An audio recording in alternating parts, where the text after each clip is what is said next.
The measurements. The house was bigger inside. The house stood at the end of a narrow country road where the fog arrived early and lingered far too long. Even before Elias Ward unlocked the front door, he felt as though the building had already noticed him. It was an old colonial house, 3 stories tall, with weather-darkened wood and narrow windows that reflected the gray November sky like tired eyes. The kind of house that seemed permanently trapped between seasons. Dead leaves gathered endlessly around the porch steps. Rainwater stained the siding in long black streaks, and the wind that moved through the surrounding trees carried a strange hollow sound, almost like distant breathing. Elias had not been back in 12 years. Not since the funeral. Not since his mother had lowered her voice one night and said, "Your father never wanted you to inherit this place." At the time, he had assumed grief was speaking through her. Now standing in front of the house after his father's death, those words felt less like sorrow and more like warning. The iron key resisted slightly when he turned it. The door opened inward with a long creak that echoed through the empty entrance hall. Dust, old wood, the faint scent of damp wallpaper, the smell of childhood. For several moments, Elias remained motionless on the threshold listening. The silence inside the house felt unnatural somehow. Not peaceful, not abandoned. It was the kind of silence that made every small sound feel intrusive. The shifting of his coat, the scrape of his shoes, the quiet rhythm of his own breathing. He stepped inside and closed the door behind him. The sound echoed too long. The hallway looked smaller than he remembered. The wallpaper had faded into pale yellow rot, and the chandelier above the staircase hung slightly crooked. Yet despite the decay, everything still carried traces of his father's rigid order. The umbrella stand remained in the same corner. The grandfather clock still stood beside the stairs. Even the framed landscape paintings remained untouched, their dark forests and empty rivers watching him from the walls. Elias moved slowly through the first floor, switching on lamps that glowed weakly beneath dusty shades. The house was cold. Not the ordinary cold of an empty building, but something deeper that seemed rooted inside the walls themselves. He tried to ignore it. The plan was simple: clean the house, sort through his father's belongings, sell the property, leave. Nothing more. But grief rarely follows plans. That first evening passed quietly. Elias unpacked only the essentials and avoided opening any rooms connected too closely to memory. He made coffee in the old kitchen, though the taste came out metallic and stale from pipes that had not been used in weeks. Outside rain tapped gently against the windows. By midnight, the entire house felt submerged beneath darkness. Elias sat alone in the living room with a half-empty glass of whiskey resting beside him. Shadows stretched long across the floorboards while the fireplace crackled softly. He should have gone to sleep hours ago. Instead, he found himself staring upward, toward the ceiling, toward the attic. The access hatch sat above the second-floor hallway exactly where it always had. Even as a child, Elias had hated it. Something about the attic had disturbed him in ways he could never properly explain. Not because it was frightening in the ordinary sense, but because it never seemed entirely real. His father rarely allowed anyone up there. "It's only storage," he used to say. But Elias remembered hearing footsteps overhead late at night, when everyone else was asleep. Slow footsteps, measured, like someone pacing carefully in circles. He drained the whiskey and finally forced himself upstairs. The second floor smelled older than the first. The air carried traces of mildew and forgotten paper. Family photographs still lined the hallway walls, though many had faded so badly the faces looked ghost-like. Elias paused beneath the attic hatch. The pulled-down cord dangled motionless. For some reason, his chest tightened. Ridiculous, he thought. He pulled the cord. The ladder unfolded downward with a violent wooden crack that made him flinch. Darkness waited above. He climbed slowly. The attic was enormous, far larger than memory allowed. His flashlight beam revealed endless rows of boxes, old furniture hidden beneath white sheets, broken mirrors, trunks, stacks of books swollen with age. Thick wooden beams crossed the ceiling at strange, uneven angles, creating narrow shadows that divided the attic into sections resembling corridors rather than rooms. Rain hammered softly against the roof. Dust floated through the flashlight beam like pale insects. Elias moved carefully between the clutter, and almost immediately something began to feel wrong. Not dangerous. Wrong. The proportions of the attic disturbed him in ways he could not articulate. He stopped several times trying to orient himself, but every angle felt slightly inconsistent. Distances seemed longer than they should have been. The far wall looked farther away each time he glanced toward it. He eventually found the old black trunk near the northern side of the attic. It sat partially hidden behind stacked furniture covered in dust thick enough to suggest no one had touched it for decades. Yet the brass lock appeared strangely clean. Elias crouched beside it. The lid opened easily. Inside he found papers. Hundreds of them. Loose pages, maps, measurements, journals written in frantic slanting handwriting. Some pages were stained dark around the edges as though touched repeatedly by dirty fingers. At the very top rested a single folded document. Elias opened it carefully. The handwriting was elegant at first. Measured. Controlled. October 14th, 1974. The dimensions remain inconsistent. I measured the attic again tonight. Exterior width 42 feet. Interior width 36 feet. There are 6 feet unaccounted for behind the north wall. I checked my calculations 3 times. The space should not exist. Elias frowned. He read the passage again. Then another. October 19th, I heard breathing behind the wall at 2:14 a.m. Not rats. Too slow. Too deliberate. A strange chill passed through him. The attic suddenly felt quieter than before. He continued reading. The entries stretched over months, then years. The writer identified himself only once, Arthur Vale. The deeper Elias read, the worse the journal became. Arthur had become obsessed with the attic. Every page revolved around measurements, distances, angles, the north wall. Entire sections consisted of calculations comparing the dimensions of the house below against the attic above. Again and again, Arthur reached the same impossible conclusion. The attic was too small. There was missing space hidden beyond the northern wall. The handwriting deteriorated gradually as the entries progressed. Early pages looked methodical. Later pages slashed violently across the paper. Some entries barely resembled sentences anymore. November 3rd. It scratches when the house sleeps. November 11th. I do not think it likes the lights. November 28th. The breathing stopped when I spoke. Aloud. I believe it was listening. Elias swallowed hard.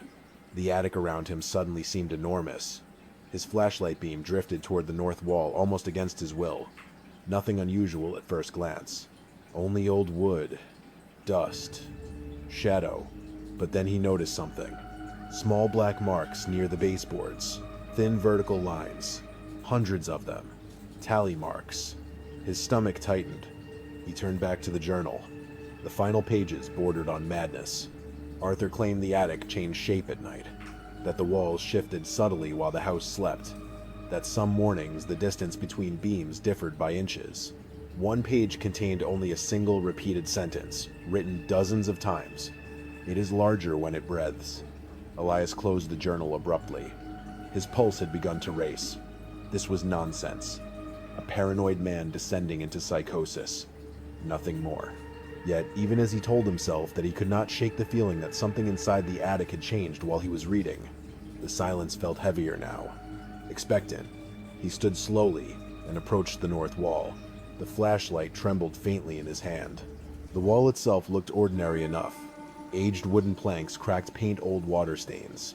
But near the center he noticed faint scratches carved into the surface. Not random scratches. Measurements. Numbers. Tiny arrows. Arthur had marked the wall obsessively. Elias knelt closer, and that was when he heard it. A soft knock from the other side of the wall. He froze instantly. The sound came again. 3 slow taps. Not pipes. Not settling wood. Knuckles. His mouth went dry. For several seconds he could not move. Then another sound emerged from beyond the wall. Breathing. Slow. Uneven. Human. Elias stumbled backwards so quickly he nearly dropped the flashlight. The beam swung wildly across the attic, illuminating endless beams and shadows twisting through the dark. The breathing stopped. The silence returned immediately. But now, Elias understood something terrible. Arthur had not been imagining it, because somewhere behind the north wall, inside the missing space, something had just breathed back at him. The space inside the wall. The house was bigger inside. Elias did not sleep after that. He left the attic in such haste that he struck his shoulder against one of the beams and nearly fell down the ladder. By the time his feet touched the second-floor hallway, his breath had become shallow and painful, as though the attic had taken something from his lungs and kept it.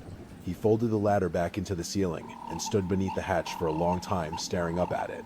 Nothing moved. No knock came again. No breathing pressed through the plaster. Only the rain continued whispering against the windows like fingernails across old glass. By morning, he had convinced himself of almost nothing. Not that it had been imagination. Not that it had been real. He existed somewhere between the two possibilities, and that was worse. Certainty, even terrible certainty, would have been kinder. The house looked different in daylight. Smaller, sadder. The walls no longer seemed watchful, only stained and neglected. Morning gray filtered through the windows, revealing dust on every surface, and dead flies gathered along the sills. Elias made coffee and drank it, standing in the kitchen. Then he opened Arthur Vale's papers across the table. In daylight, the journals felt less like madness and more like evidence. Arthur had measured everything with obsessive precision. The width of the attic, the height of the northern wall, the distance between beams, even the thickness of certain floorboards. Some pages contained diagrams of the house's exterior footprint, drawn with almost architectural care. One sentence appeared again and again.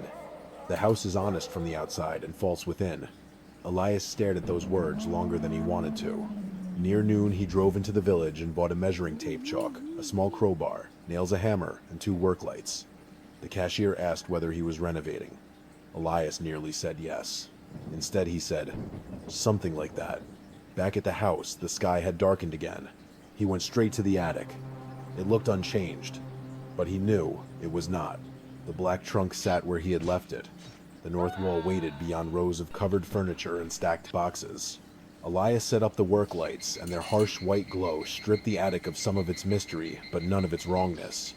He measured carefully. Again, and again. The result remained impossible. 6 feet were missing.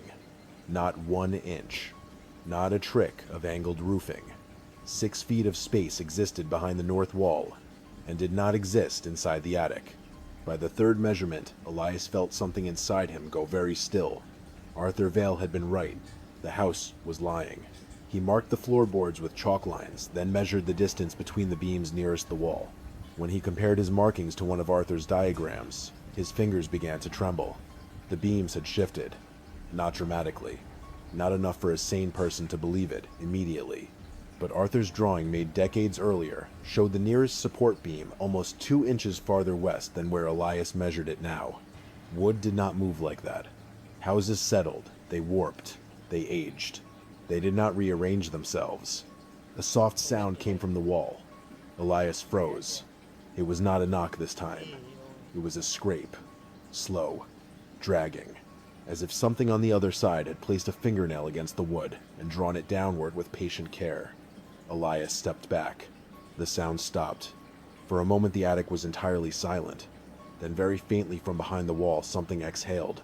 Elias left the attic again, but he did not leave the house. Something had already begun inside him, the same sickness that had taken root in Arthur Vale. He understood that now.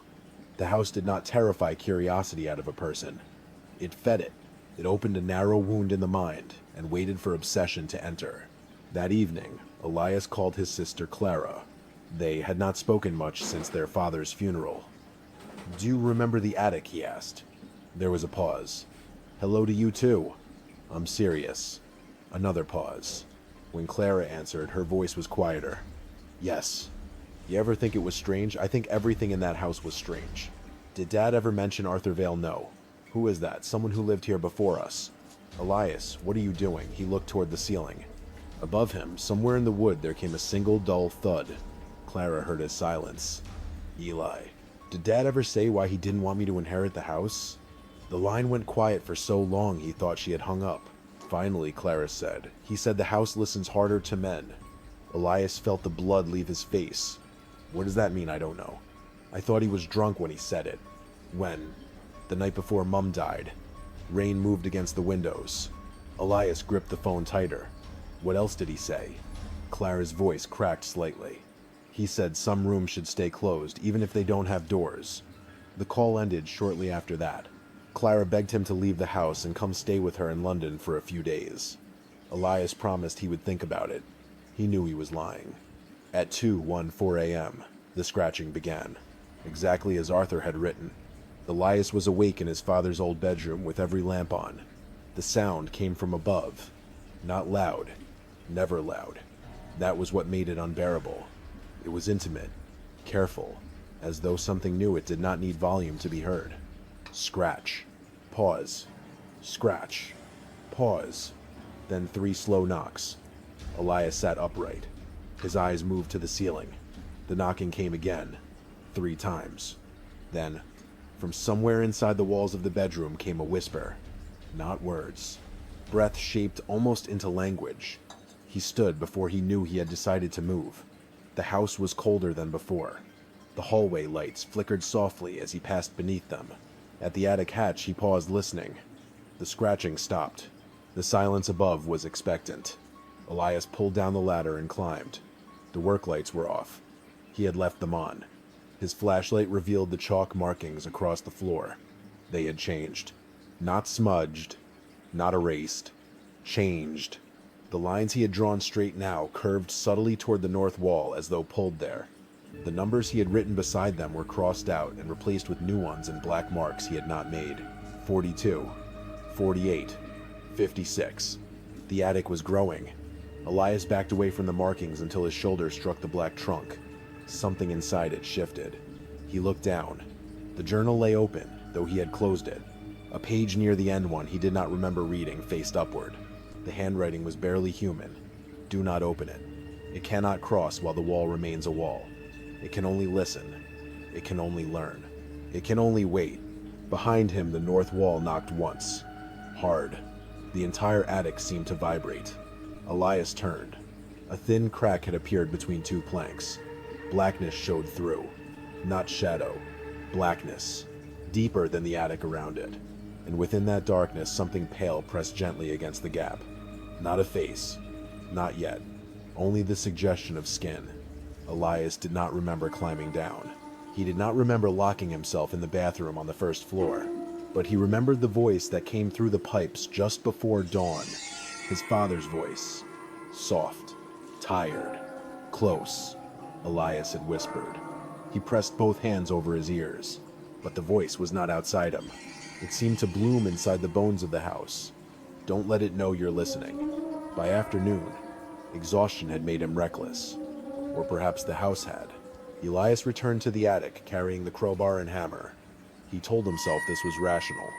If there was a space behind the wall, he needed to expose it. If an animal had found its way inside, he needed to remove it. If some structural flaw existed, he needed proof. But beneath every practical thought lived a darker truth. He wanted to see. The first plank came away with a shriek, then another. Dust poured into the light. The smell that escaped was terrible. Old air, wet stone. Something like soil turned after a grave has been opened. Elias covered his mouth but kept working. By the time the 5th plank broke free, the hidden space revealed itself. It should have been narrow. It was not. The gap behind the wall opened into a corridor that could not fit inside the house. It stretched beyond the reach of his work lights, lined with old timber and black markings that crawled across every surface. Tally marks. Symbols. Long smears like fingers dragged through paint. The ceiling was too high. The floor sloped downward. And somewhere far inside, something breathed. Elias stood motionless before the opening crowbar hanging from his hand. On the nearest interior wall, written in the same frantic black script as Arthur's final pages, were words that had not been there a moment before. Fresh. Wet. Dripping slowly down the wood. And thank you for making a door. From the darkness inside the wall, a pale hand slid into the light. Long fingers unfolded one by one against the attic floor. Then another hand followed. And from the impossible corridor behind the house, something began to crawl toward him.